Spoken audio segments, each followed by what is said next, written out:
என் கல்லறையில் இவன் பைத்தியக்காரன் என்று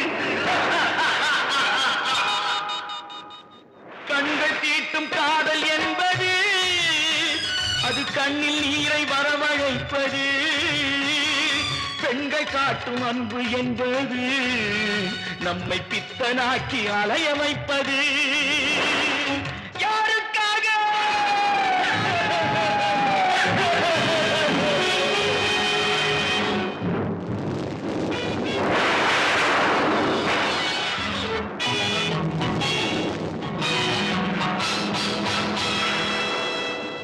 எங்கிருந்து சொந்தம் வந்தது